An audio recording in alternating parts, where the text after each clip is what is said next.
Good afternoon and welcome to this week's edition of the People Progressing podcast. And today I have Dr. Paul Schempp on.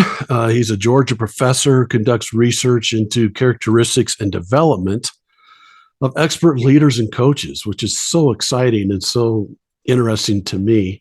And Dr. Paul, what I usually do is just have my guests kind of explain where they grew up, what they did as a kid, and what kind of shaped them into where you're at now. So, first of all, thank you for coming on. I know you're a busy man, and this is going to be really enlightening for a lot of people. So, thank you for coming on. Well, Joe, it's delightful to be here, and you and I had an opportunity just to work last week, It was and I awesome. thoroughly enjoyed that. Yes. So, well, to answer your question quickly, I had a very blessed childhood. I grew up in Fairfield, Connecticut, and right across, we had a very large front yard where we played sports of all kinds, almost 12 months out of the year, except when it got really cold and the snow came and the ice came. Then we were playing ice hockey or ice skating. But I could fish right across the street, and then behind our house, I used to go camping as a kid. So I had a very active youth growing up. And so that kind of led me into a passion for sports and physical activity. So when it came time to make a decision, what did I want to do with the rest of my life? It was, I want to be involved in sport in some way. So I became a physical education teacher, and I loved that. Oh, wow. Until I came to discover that I didn't want to spend the rest of my life in just a single room. I thought there was a bigger world in this. So I thought, okay, go back, got my doctorate, had the opportunity. I discovered research, which I love to do. And the rest is kind of history. Now, my area of research, as you accurately described, Joe, is I was always curious about what makes people consistently successful at the highest level, because I certainly didn't put myself in that category, but I thought if I could understand what they did, maybe I could do some of those things too, and it would help me be successful. And that was about 40 years ago, long time ago. And it's been a heck of a journey. And I've been very privileged to have the opportunity to meet some really wonderful people. That's what I find at the highest level. We were just talking about Jerry Jones, for example, the owner of the Dallas Cowboys, and you asked me what my impression was. And yeah, prior to meeting Jerry, I had similar impressions that he was a very egotistical, domineering sort of man. But when I saw him in the group, we were at the opening ceremony for the PGA headquarters, the new headquarters in Frisco, Texas. I saw him listening more than I saw him talking. I saw him asking more questions than he was trying to pontificate on anything. I saw him very receptive to that. And did that mean he was accepting everything he heard? No, but he struck me as the kind of person that realized his success was dependent on how much he knows, and how much he knows is dependent on how well he listens. And so I saw him executing that skill to a degree that really surprised me. That is awesome. One of the things I talk about in leadership is my two big things in leadership, and there's a lot to it, is empathy and listening. Yep. And I have a saying that you need to learn to listen so you can listen to learn.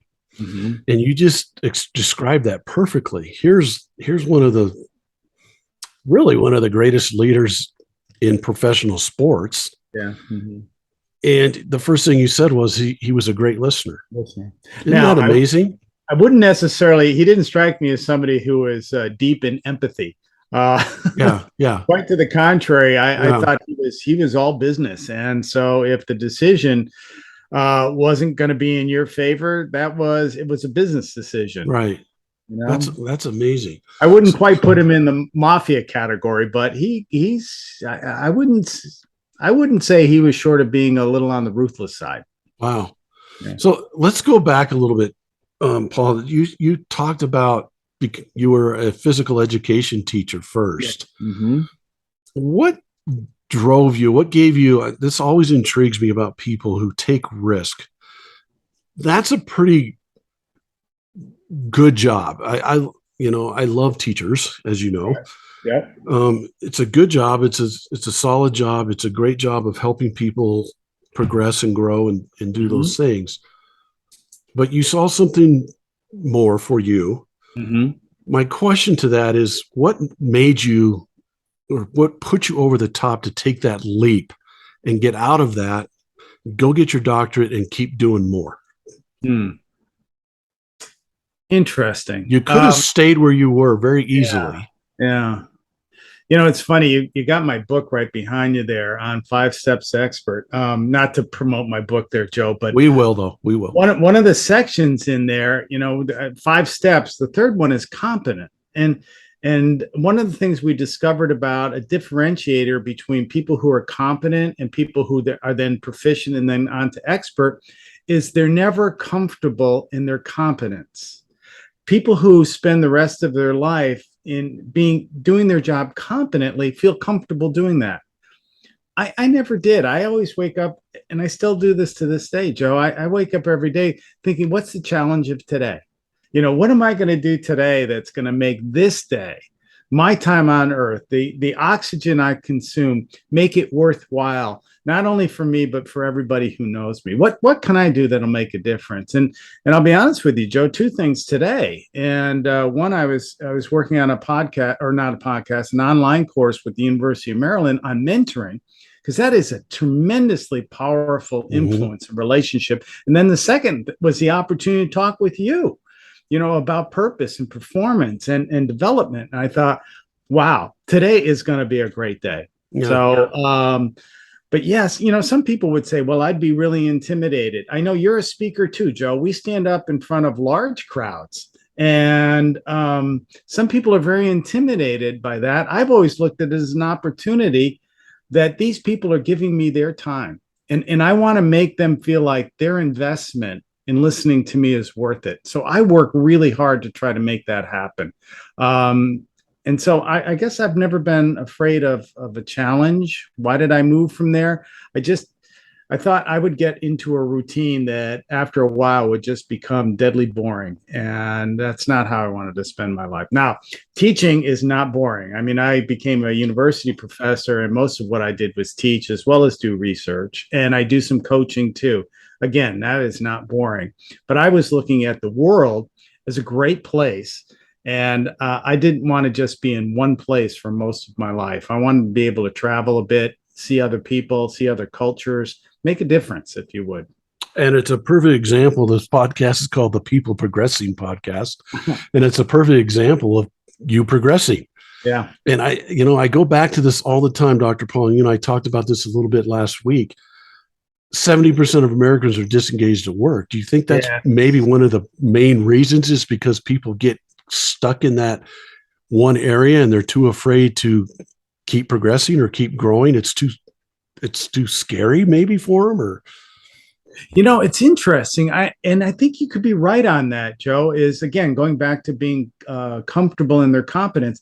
But I think one of the things that makes them disengaged is they don't think they have an opportunity to, I love your word, progress yeah. or develop. One of the things that, and we knew this from research on retention, one of the reasons people will stay with an organization, a company, or whatever it is, a school, is because they feel they have the opportunity to develop, to grow. And it doesn't necessarily mean it has to translate into a bigger paycheck for them, but in a way that makes them feel more satisfied in what they do. And so I think that the opportunity to develop is one of the things that might attract people. I mean, it was certainly one of the reasons that I left the classroom and went on to the university, is because I thought here's a challenge that would stretch me a little bit, and it still does to this day. And I think almost everybody likes to do that.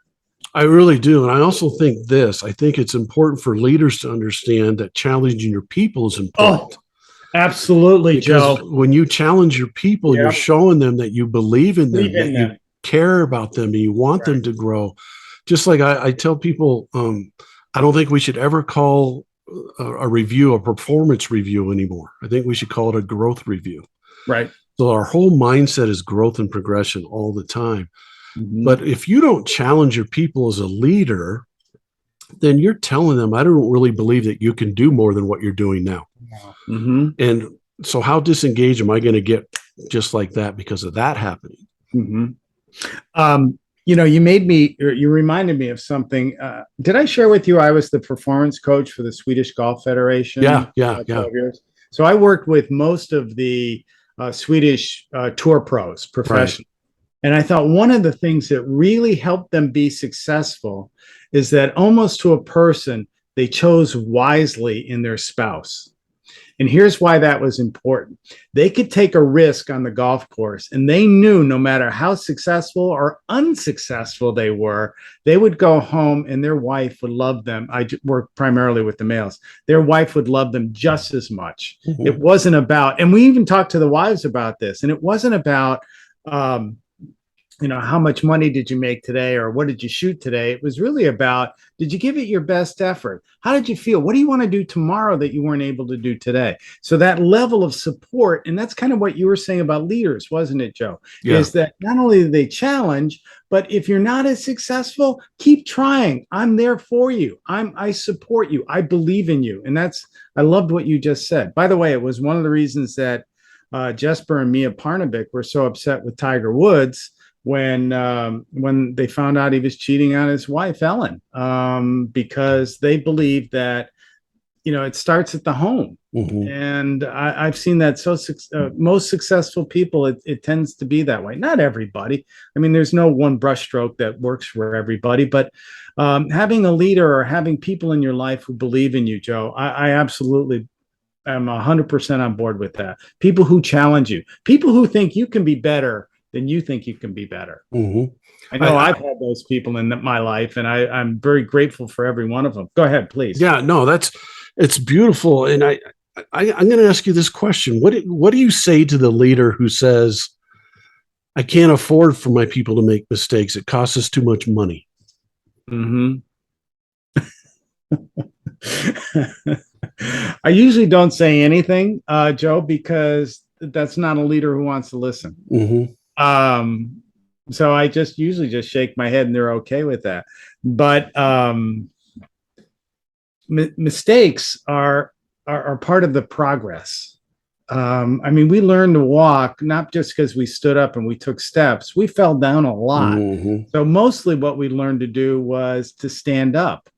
When I was teaching skiing, and I know you can relate to this in Colorado, one of the things I used to do first off, especially with adult learners who had no previous experience in skiing, was have them sit down in the snow and teach them how to get up and say, now the snow is soft, isn't it? And you're dressed warm enough that it's not going to bother you. But Yeah. here, put your poles this way and stand up, because in order to ski, you're going to have to fall down a lot. And I'll tell you this, look at the slope and look at the best skier you see. He or she didn't start with that technique. They had to fall down many, many Yeah. times in order to become that good. So let's talk about what you need to do in between falling down and getting up. Yeah. And that's kind of how it was. But yeah, you've got to fail. It's not always a progressive past. I mean, failure is the seed of innovation. I think I shared with you one of my clients is the National Basketball Association, and when Adam Silver came in, I would speak right after Adam did to the leaders there. Adam said, "I expect you to make mistakes.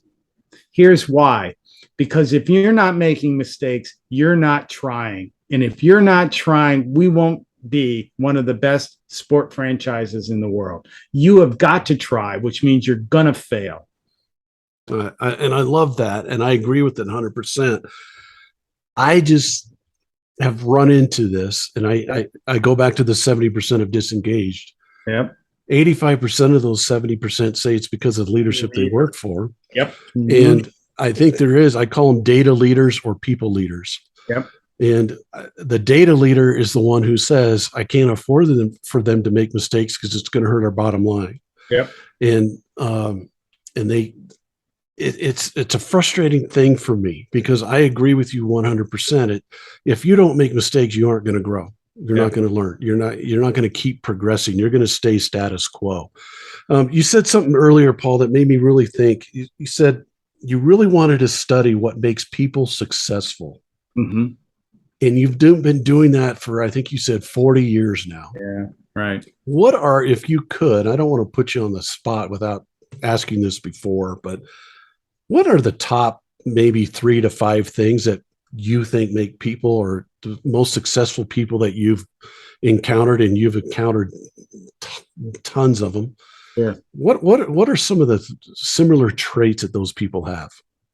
Great question. And yeah, if I don't know that, Joe, I've been doing the wrong thing for 40 years. Here's some of the consistencies. Um, First of all, there's no one single personality. I mean, it's not one recipe fits everybody, but here are the characteristics that I find. First of all, they're insatiable learners. Like I was just mentioning about Jerry Jones, what really struck me was how much listening and learning he was doing. I bet no one walked out of that. It was a opening ceremony with more new knowledge than Jerry Jones did. Mm-hmm, mm-hmm. I think that was one of the reasons he's so successful. Insatiable learner.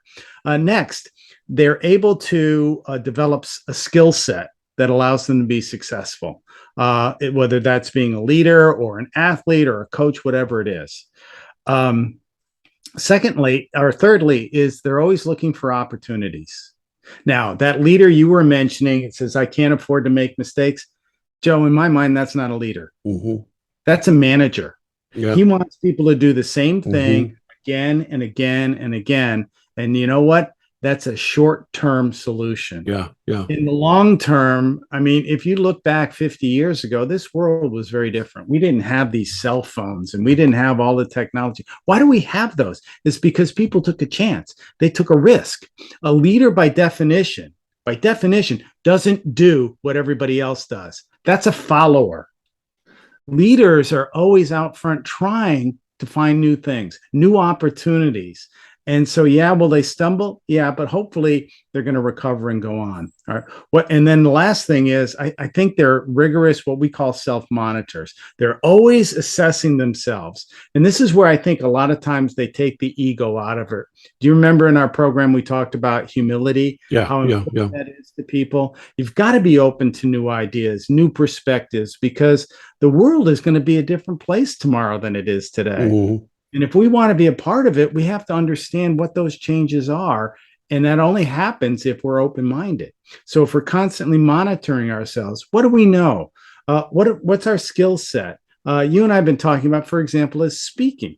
What's our marketing skill set? Maybe I need to develop more of that. And that's what great leaders do. I know we often think of this. If I can give you a short story, Bobby Bowden was one of my favorite people.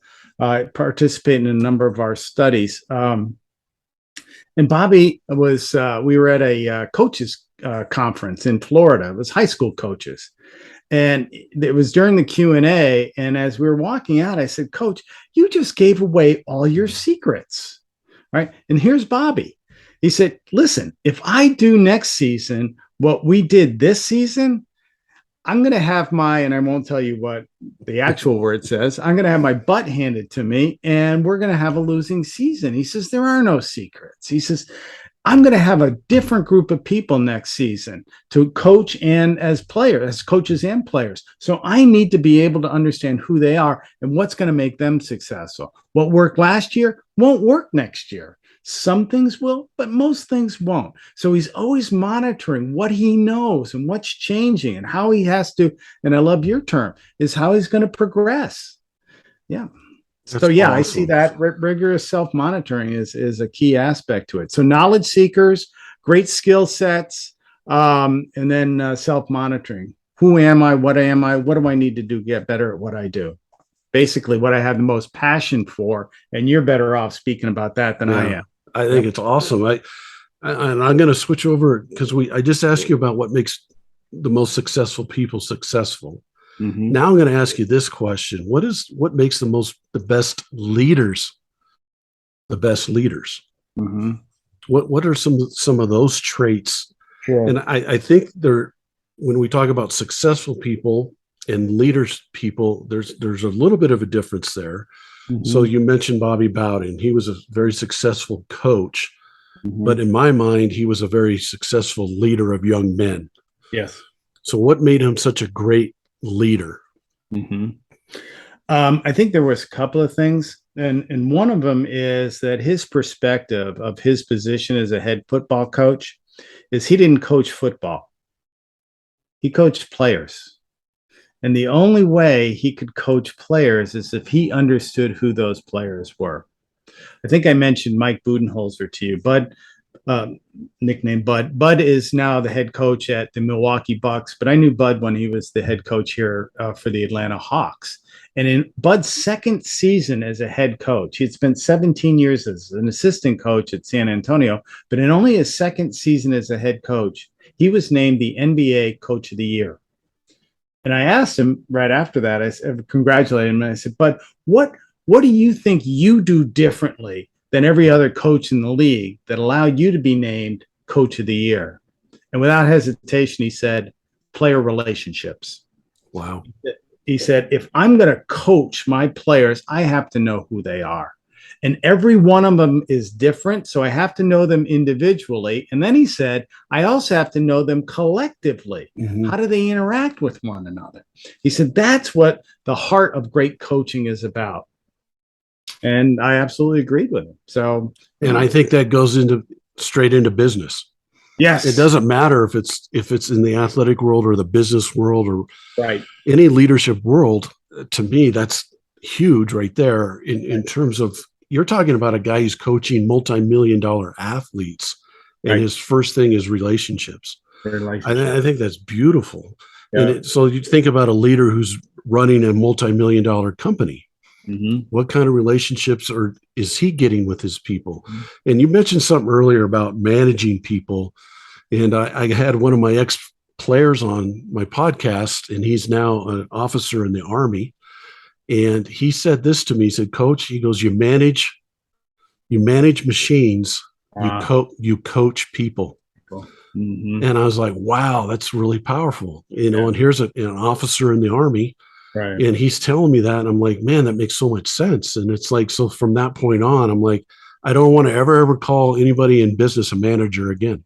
Mm-hmm. Because now I will say, in many organizations, we do need managers. Let me give you an example. I know we talked about Chick-fil-A too, one of our yes, homegrown here in Atlanta. But in order to get a chicken sandwich, the same in Denver, where you are, as in Atlanta, we need managers who will manage the process. Right. Now, we also need leaders who are above the managers who will then change the process to constantly improve it. But we do need managers at some point. In fact, when we were talking about sports, I think the people in baseball are best name managers. They're really not coaches. They don't really coach the athletes per se. Now, I find in the NFL, NBA, the National Hockey League, much more coaching goes on. In Major League Baseball, you're either going to be successful or we're going to send you down to the minors or we'll just cut you outright. They don't do as much coaching. Now, in the minor leagues, they do. But in major leagues, not so much. But yeah, I think all organizations need some level of managers, but there is a difference between a manager and a leader. Yeah. And like you said, manage the process. And I have the saying, you want to win the process. Yeah. So you better, and Chick-fil-A has won the process. We talked a lot about that last week. Give us some insight that you have on Chick-fil-A, what makes them so successful. And the one story you told about, it was my pleasure. Oh, yeah. Truett Cathy was the founder. In fact, his son, Dan, and that'll tell you something about the company, is currently the CEO. Truett, unfortunately, has passed away. But Truett was in a 5-star hotel in New York City, and he was checking out. And he thanked the person behind the desk profusely because he said the level of service was just, beyond any expectation that he had. And the gentleman behind the desk looked at him and said, "My pleasure, sir." And Truett said, that really struck me because what this person was telling me was it was his pleasure to serve me. Mm-hmm. He didn't say, "Oh, no problem," or "It's my job." He said, "It's my pleasure." So you go into any Chick-fil-A and you thank any of their employees, and what they're going to tell you is, "My pleasure." Because that's the kind of company culture that they wanted. They want people there who look at the opportunity to serve others, just like you do, Joe, as a coach and a speaker. Serve others to find pleasure in that.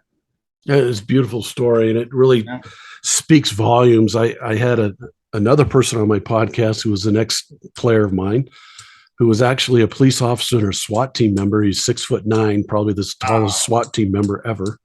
And Wow. it got to a point where it was just the anxiety and stress of it was a little too much for him and his family. So he ended up buying a Chick-fil-A. Ah, He got one. wow. And he told me, he said, Coach, he goes, it's the most family atmosphere you could ever imagine. He goes, I love it because I love the people that I work for in terms of the people that are making sure I'm doing the process of Chick-fil-A and all the people that work for us. We have a process of bringing them into our family. And he said, it's just a big family. And we serve chicken, and it's good chicken. He said, but it's more than that. It's a process of having a family serve chicken.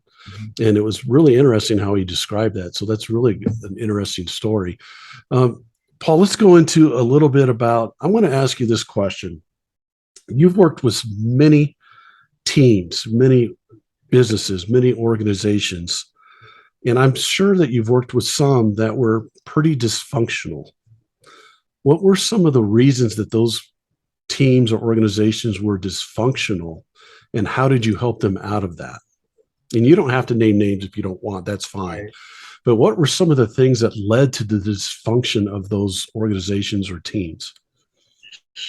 I think it was consistently. I see two characteristics, and I'll be honest with you. I don't think I was in either case. I was very successful in helping them change much.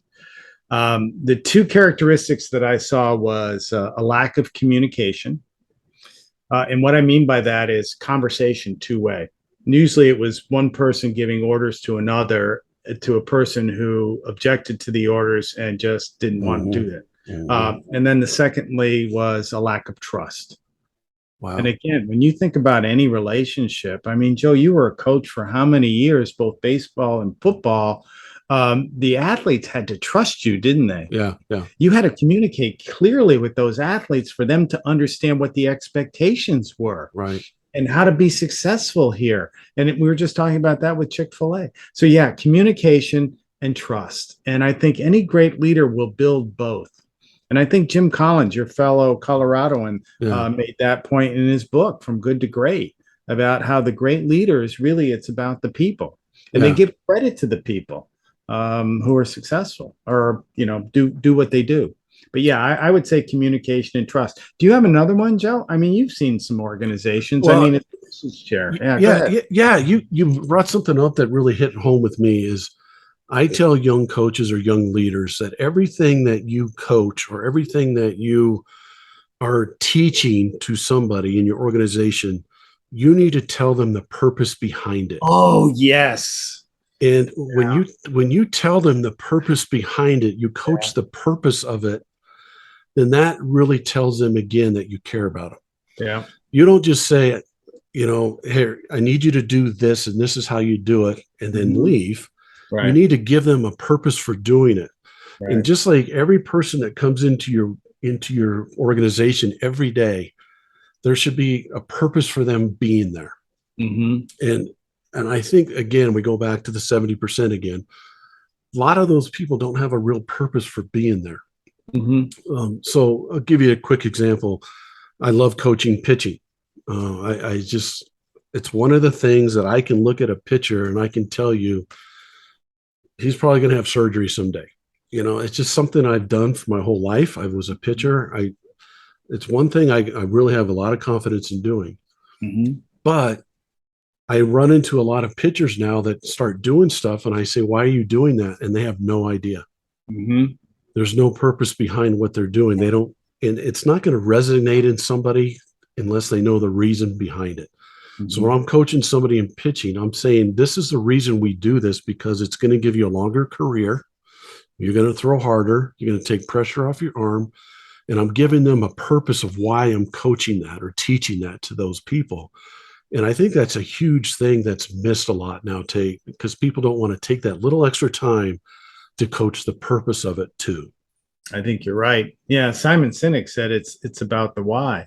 all the And, time. and Joe, you bring up a great point. I often think sometimes business leaders just assume somebody knows why we're doing what we're doing rather than making it clear. Are you familiar with the progress principle? No. Oh, it came out of a study done at Harvard Business School quite a few years ago. But what they discovered is, and it's just what you were saying, what they discovered is that people are most motivated by things they find meaningful. Like, Hmm. for example, if you're a parent, raising your child is very meaningful for you. So you invest a lot of time, energy, and effort in doing that well. Uh, and oftentimes when we go to work, we don't really know why we're doing what we're doing. And I think if leaders were better at making people realize the why, the purpose, as you said, um, the progress would be enormously helpful. The And motivation was skyrocketing. there's no doubt. And I say that people will find their purpose when their purpose is greater than themselves. Yeah. And I read one of Oh, John Gordon's books, oh, and it was on. I think it was John's called. John's John's a good friend. He's amazing, and I've read all of his Yes. books, and it's really Mhm. kind of at the start of my journey after teaching and coaching. It was kind of the push that I needed to get into Uh, what I want to do. mhm. And I think he was telling a story.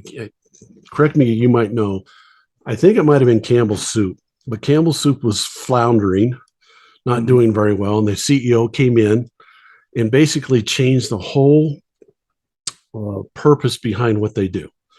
And before, the workers were just sitting there putting soup in a can, closing the can, putting it in a box, and sending it. And again, they're coming to work with no purpose, no reason why. And this CEO came in and basically said, "We are feeding the world Ah, a healthy alternative, a healthy meal that's going to right. give them strength in their bodies and fuel their bodies and do all that stuff." And it changed the whole dynamic of their company because now all of a sudden that worker came in with a different mindset, a different purpose, a Mhm. purpose that was greater than themselves. I'm helping someone else. I'm serving someone else, and it changed the whole trajectory of their company. Mhm. And I really think leaders miss out on that so much. Is I coached because I wanted my kids to be successful, not just when I coached them. I Mhm. wanted them to be successful 5, 10, 15, 20, 25, 30 years from now. Mhm. Successful husbands, successful fathers, successful Right. business people, Mhm. successful whatever they were going to be, Mhm. successful community members. And I had to give them, that was my purpose of why it gave me so much excitement to be able to be a part of that. Right. Why is a business leader any different? Why shouldn't a business leader say the same thing? If Paul's working for me, I want to make sure that Paul's successful not only now, but I want him to grow and progress and get successful 5 years from now, 10 years from now. I think every person I lead in a business, I should lead them in a way that they're going to take over my job someday Mhm. because I want them to keep progressing. But I don't think people get so caught up in the data world now that they forget their purpose as a leader. I know I'm rambling on now, but you got me Mhm. going on it. So I No, was I saying think that. you're right. Oftentimes, and we were just talking about somebody that you know quite well who runs a business, and you said he's all about the numbers. Yeah. Yeah, and when you said that, you reminded me of one of the companies that I've had the honor to work with is Delta Airlines. I helped set up their pilot mentoring program, and as part of that, I got an opportunity to meet their CEO, Ed Bastian. And one day I was down there at their headquarters or at Hartsfield Airport here in Atlanta. I was working with the mentoring program, and we got a call that said they wanted everybody on campus, they called it, to come to the museum. Delta has a museum there. So there's a couple of hundred people, 400 people all came in, and Ed came in and stood in the front, and he started talking about him just running a marathon, which was interesting. But he ended the meeting this way. He said, "You all know that we've been struggling." This was a few years ago, Joe. You know, we've all been struggling financially. Well, this year, this was early January. This year, this past year, we just closed the books. We made a $3 billion profit. Wow. Yep. That's what everybody else said. And he said, we would not have made that profit if it wasn't for the sacrifices for everybody in this room and everybody that currently works for Delta Airline. And he started to name what they were. He said, you all cut back on your hours, so we didn't have to pay you as much. Many of you took pay cuts. Many of you were denied promotion. So we could keep going the way we did. We wouldn't have survived if it wasn't for you. So at the time, Ed was the president. He's now the CEO. The CEO is Richard Anderson. So Ed said, Richard and I talked about it. And we presented it to the board. And last night they approved. We're going to take 1 billion of those $3 billion and we're going to return them to you It's as a awesome. bonus It's to awesome. say thank you for what you did. And later I talked to Ed about that. And the first thing I said is, Ed, are you going to do that every year? And he said, oh no, I didn't even think of that. And you're a finance guy, Ed. And he said, but I said, was that really necessary? And he said, no, you have to tell the people how much you appreciate what you do. They Mm-hmm. made financial sacrifices. And so when we were financially successful, they were the reason we were successful. You have to give back. You have to let people know they make a difference. And that's just what you were saying, wasn't it, Joe? Yeah, it's amazing uh when you talk about stuff like that. It gets Mhm. me really fired up because I think we need more of that in our world. Yes. Let's go into a little bit. You've worked with the Brooklyn Nets, you've worked with Delta Airlines, like you said, Atlanta Hawks, PGA of America, National Let me Basketball clarify. Association. I worked with the Brooklyn Nets with their former coach, Kenny Atkinson, Okay. What? and their current situation is very different. It's the reason Kenny left, by the way. Yeah. And I guess my question is, you've worked with so many different places, UPS. What is something that you've learned from all of that? Because we think of, as Dr. Paul is going in and helping them all learn and stuff. But you also said at the start of our podcast here that you love learning, you love growing, Yeah. you love progressing. That's what keeps you challenged. That's what keeps you going. What are some takeaways that you can say to our audience when you're talking about working with some of those big, huge companies or very successful professional sports teams and so forth? What were some takeaways that you had from that? Well, let me tell you, my primary role at the University of Georgia is I run a research Yeah, laboratory. it's amazing. And in order to do that, you have to first start with what don't I know? What am I Right. willing to learn? And by the way, because one Wow. study proves something, the next one might disprove it. So you Right. always have to be open to new changes and so forth. Um, what I have found that people consistently successful at the highest level, as I said, first of all, they're constantly learning. They don't think they've got it mastered. The other is they give credit. If I could tell a short story about Bobby Bowden, I was supposed to do an interview with him on a phone for, and I forget what study it was, Joe. But I was supposed to call him Monday morning at 10 o'clock. And Bobby was the kind of guy, by the way, he passed away. It's been 1 year this month. I don't think the world's a slightly colder place because Mm-hmm. of it. Mm-hmm. But Bobby was the kind of guy, if you were supposed to call him at 10 and you weren't on the phone at 9:45, you were late. So the previous Saturday, he had lost to Clemson University. Now, a couple of things happened when Florida State lost that game. First of all, they lost their number one ranking, but Bobby had also lost to his son, Tommy. So I'm thinking there's no way coach is going to want to talk Monday morning. So I called him, and at the time, he was the all-time winningest college football coach at the Division I level. Joe Paterno, rightly so, has that honor now, but at the time, Bobby was. So I thought, well, how do you start a conversation after such a devastating loss? I said, well, let's talk about winning. So, coach, you must love to win. And he kind of sat back, just kind of like you're doing, Joe. And he said, it's not so much that I love to win. I said, really? Well, you're the all-time winningest coach. You're pretty good at it. He goes, no, when we win, it's because our players execute. And think about this as a leader. From where I stand as a coach, I can't gain a single yard. I can't make a tackle or score a point. When we win, it's because the players execute.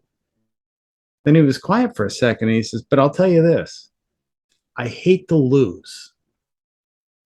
And I'm thinking, okay, the reason you lose is because the players don't execute. He goes, no, He said, when we lose, like we did Saturday night, we lose because, and I thought this was brilliant, Joe. He said, we lose because I didn't have my players prepared to be successful. And that's on me as their coach. Accountability. And I'm thinking, when a leader like Bowden, for example, says it's my responsibility to help you, Joe, be successful. That's my job. Yes, yes. Oh, love yeah. it. How tremendous is that? Mm-hmm. And you probably, when you're working with a lot of these different organizations, you probably find that same type of attitude with most of them. Right. And But the ones that are struggling have just the opposite attitude. You're wow. going to make me successful as the leader. You work for me. Yeah. Wow, that's a really powerful statement That's there, powerful, isn't it? it really is, because I call it work with or work for. Ah, great way to put it. Yep. And I always want to work with people. I don't ever want to work for, nor do I want the leaders I train or help to have that kind of attitude as well. Mhm. How do I get a work with relationship with my people? Mhm. So they feel comfortable coming to me with problems. Or, I used to ask some of my players sometimes, what do you guys think we should do in practice today? Yeah, great. Empower them, Right. and get their ideas. It doesn't, like you were saying with Jerry Jones, it doesn't mean that I have to do everything that they're saying, but to empower them, to give them and help them with leadership and help them with the ideas and so forth, I think is an empowering thing for them. We're almost gone an hour already. I can't believe it. I could go probably a whole straight week with you on this stuff. I have to ask everyone these three questions. My book is called The Three Ps: Finding Your Purpose, Perspective, and Passion. What is your purpose in life? Make a difference in the lives of other people. That And gives me the greatest sense of satisfaction. And to me, it justifies my being here on this planet. when your purpose is greater than yourself, you find peace. Yeah. Okay, I skip over perspective and I go to passion next. So, what's your passion in life? What do you love to do? Sports is one of them. It to me, it is just it's fair. It's you and me, Joe, and we're gonna go at it. And at the end of it, you're gonna have my heart in your hand. I'm gonna give it my best. And you know what? We can walk off friends. And so I love the challenge, the goal setting. To me, it's like a microcosm of life. And it's the ultimate challenge. Like for example, Plato, the ancient Greek philosopher. That was his nickname. Aristosceles was his real name. Plato meant broad shoulders. He was a wrestler because he thought that was the ultimate sport. It was the great combination between brains and brawn was wrestling. And so, sports is a passion. But then again, people, I'm trying to make a difference. I love being around people.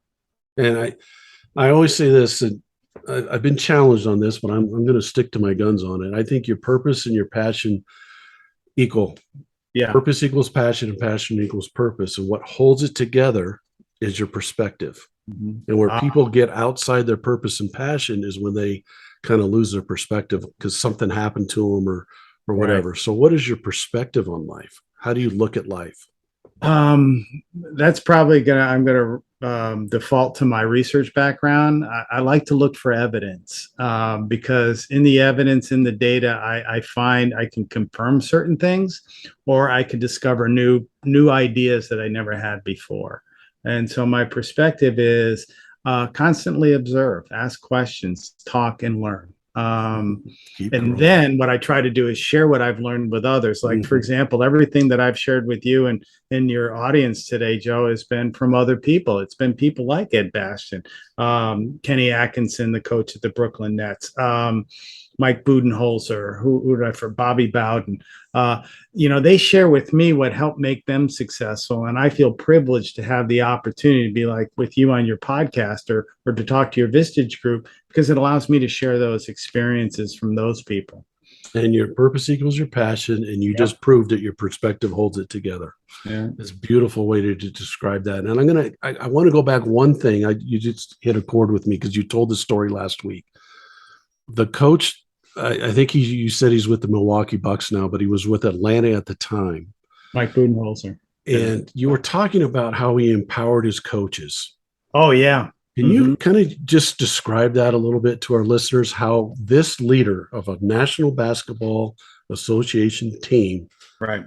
empowered his assistant coaches? Right. Let me tell you the outcome of that. Because he empowered them, Bud's been coaching 12 years. He's been named National Basketball Association Coach of the Year twice. He's had 4 of his assistant coaches go on to become head coaches. The most recent one was Darvin Ham, who's now the head coach at the Los Angeles Lakers. Bud's also won a world championship. All right. What he would do is, in a planning meeting, coaches meeting, if you will, he wanted to hear from everybody. Now, Bud would present the plan, whether that was a practice plan or a game plan, whatever it might be. And then they'd go over each item, and he'd want to hear from every coach in that room. And if he didn't, he'd call him out. He'd say, for example, Joe, you haven't said anything today. I'm not paying you to be in this room because you're good looking. I'm paying you because you bring in skills, knowledge, and experience the rest of us don't have. What do you think of this? I need to hear your thoughts. And he would call them out. And so people felt very free. Oh, and he would also say, don't tell me what you think I want to hear. Yeah. Tell me what I need to know. And that developed a level of trust. It developed a level of honesty. And then when they would go out, for example, to practice, he would assign Joe White, you're going to run that part of practice. So Bud would move off to the side. Joe, you would take the players. They began to recognize you as a coach, as a leader of the team, with special knowledge and experience that they could benefit from. So the players could then go to you, Joe, if they wanted, for example, player development, or the pitchers might go to you because they knew that you were knew something about pitching. Or what if I was a batter? I'd go to you knowing you're a pitching coach, and I said, what's likely this pitcher going to throw if this situation is, because you know more about pitching than anybody on the team. So Bud was never concerned about the players talking to other coaches. He thought that's how they would play best. And the other coaches loved it too, because they got buy-in. I mean, this coach really appreciates who I am and what I can contribute. And they brought their A game every time. Yeah. And I call that vulnerability. Yes. A lot of that's some vulnerability. Like I've met some coaches or leaders who would be afraid to do that. Yeah. Because then they would be afraid that, well, then the players are going to look to that assistant coach as knowing more than me. And I'm going to lose my position or my power or whatever. And it's has nothing to do with that. It's allowing it's empowering your people to, again, do what they do best, put them in their strength and let them go. And be okay with that. Don't be so egotistical that you have to step on the toes of those people when they're trying to coach people. God, that's such a great example. And it makes such a powerful organization. Yes. Yes, because now you have how many leaders? You're developing more and more leaders in your organization, and you're empowering those leaders. And like you said, 4 of them become head coaches themselves now. That's our job as leaders. You know, I don't know. I get so fired up about this. All right. Tell us about your books. You have how many books? 6? Something like that. Yeah. 6 books. I have one right here. You have it up on your shelf too. 5 steps to be 5 steps to expert. Yeah, that's love that. Research with experts and the development of expertise. It's primarily a business book, but I've done some sport books too. One for coaches, one on golf based on the work we did with the Swedish Golf Federation. Currently, I'm working on one on mentoring. That's awesome. Because again, that comes from our research. When we ask people, what made you really good at what you do? Almost always they'll say a mentor or mentors. And Joe, I'm going to guess you've had a mentor too. I'm sure as a Vistage chair, you look to certain people as mentors. Yeah, I have a Vistage mentor. You're a mentor of me. And you just discovered one this week, I think. Yeah, Ruby. And I always did this too. I always think it was really good for the mentor as well, because when you coach something, you learn it even more. Yeah. So when I can coach something to you, as a mentor, then I'm going to learn it even better than when I knew it before I started mentoring you. Hmm. And I think that's important too, because it helps the growth of the mentor as much as Yeah. the mentee. Yeah. So I think that's awesome. How do they get a hold of you? How can I own a business, or I'm a CEO of a corporation, and I want Dr. Paul to come talk to us and give a presentation? How do they get a hold of you? Probably the easiest way is that they just Google my name, Dr. Paul Schempp. My website will come up. They can log on there. My phone number, all contact information is there. If they've got a good memory, my website's www.performancemattersinc.com. Again, right there. And there's free articles, there's links, there's videos there, whatever they'd like to see, plus contact information. And you're on Twitter, you're on social media. I love your Twitter stuff. It's Yeah. so informational and just awesome. I can't thank you enough All right, for coming Joe. on. This has been so awesome. I appreciate everything you are and who you are and what you do for people. You're an amazing man, and I appreciate you taking the time to be on this podcast. And I know you've changed some lives today.